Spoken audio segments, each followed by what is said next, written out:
It is People, Power, and Politics. Welcome back to Detroit's only nightly political talk show. Joining us now to talk about the impact President Donald Trump's economic plans could have on all of us and answering your questions. We always say the show's about you. We want to take your questions and ask them right to our experts. Our expert today, financial planner Dan Casey with Bridge River Advisors. Dan, good to see you. Always good to have you on the Pulse. Yep. All right, we have some viewer questions here. I'll get to those in a moment, but let's begin with some tariff talk here. Right now, this president has said if Canada and Mexico don't adhere to the rules that they're talking about when it comes to the border, then the tariffs will be placed on them. That hasn't happened yet, but Chinese tariffs are in place. How has that affected us already? So far we haven't seen it trickle down just yet. So China's their economy is not great right now. So we're hoping that they may absorb some of those costs like they did last time we slapped on some tariffs. So if they can help absorb that, and a lot of times too, and the currency is already kind of adjusted a little bit. So none of these things happen in a vacuum. So there's so many things that are going to move and into play when these things happen that it's going to take some time, but we'll just have to wait and see. Unfortunately, we just don't know yet. Well, the last time around, President Trump made it really clear in his 2016 term that he wanted to make sure that Canada adheres to certain things. And when they say the U.S. is serious about something, they threaten the tariffs. The tariffs were, after about a year, became a non-issue because he got what he wanted. It was very much a negotiation tour. And I think that's what's going to happen here. I think he's using it as negotiation. The problem is you have to back it up if it doesn't play out the way he wants to play out. And currently, I think about, a little bit more than half of our imports come from China, Canada, and Mexico.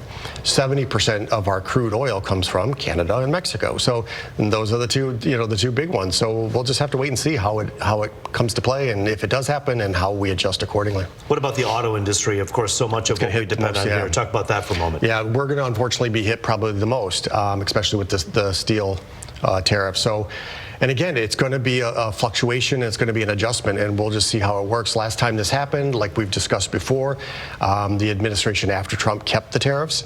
And it worked itself out. A lot of the steel companies, it was an adjustment. There was a rough period in the beginning, but then it worked itself out. And that's something to keep in mind, that if the tariff talk is just merely a conservative talking point, that's not true. When Biden got into office, he kept the Trump-era tariffs in place because they worked. And this president now is saying, hey, unless we can stop the flow of fentanyl, unless we can do the things to secure the border, then these countries will be punished accordingly. Yeah. And that is the threat and the tool that he's using. We'll see what happens. Yes. All right, let's get to some viewer questions. Sure. We'll begin with Ann. Ann, with this ever-changing world, you have the question, when will my Social Security stop being taxed? And that was one of his promises, and I don't think we've heard about it since. So I'm not sure that's going to happen. It's keeping the tax cuts that he put in 2017 are the biggest expenditure that's going to be added on to our debt. So that alone, I think that's a good beginning. But Social Security not being taxed for everybody, 72 million Americans, I don't think is going to happen. But it is taxed differently than most income. Well, really all income. It's based on something that's called provisional income, which most people aren't aware. So a lot of it, for most times, is not fully taxed. And you got to keep in mind, whether you're Kamala Harris, Joe Biden, or President Donald Trump, when you run for office, you make a lot of promises, and you're able to keep some of those promises. And some things, literally, it's an act of Congress sometimes. Yes. So I don't think it's our second largest expenditure right now, and so to just completely eliminate taxation from that, I think is virtually impossible. We'll have to see how that all shakes out. A regular on this show, Sherry Gay-Dagnago, writing in with a series of questions, many questions to Dan Casey. One of them, does FDIC protect our accounts, and what about our retirement funds? I want to get to the FDIC protecting our accounts. That is why they're there, right? That is, yeah. So $250,000 per account. And there are some cool strategies to extend that. You can, each individual account. So if you're married, each of you can have it, and that could be another $250,000. You can have an account owned by a trust. That's another $200,000. So you can really ramp that up. But you're limited to what you can invest. CDs is pretty much the only thing you can invest in to get FDIC insured. And they're paying decent right now because the Federal Reserve has raised rates so much, and those have gone up accordingly. But they will probably go down when the Federal Reserve cuts rates. And then she's also asking, what about our retirement funds? That's something you look at every day. Yes. So retirement funds themselves are not insured. So you can't insure against market loss or things like that. You know, I think, I think where this question is probably going is, you know, in the long term, the market should be fine under the Trump presidency. I mean, he's the most stock market favored president I think we've ever had. It's just in this beginning time, it's going to be really volatile.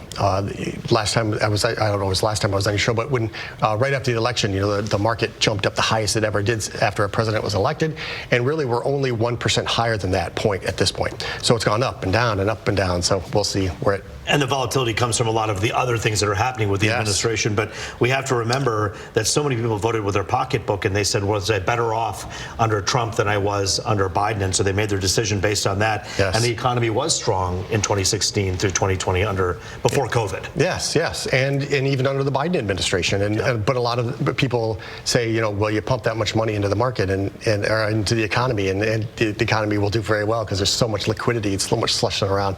But we'll see now, you know, if we can extend that now that no more money is being printed and more quantitative easing. Well, if you have a question for Dan Casey, we'll bring him back and answer some of your questions. So always feel free to hit us up here on The Pulse. But Dan, it's always good to see you. Thanks for joining us here tonight.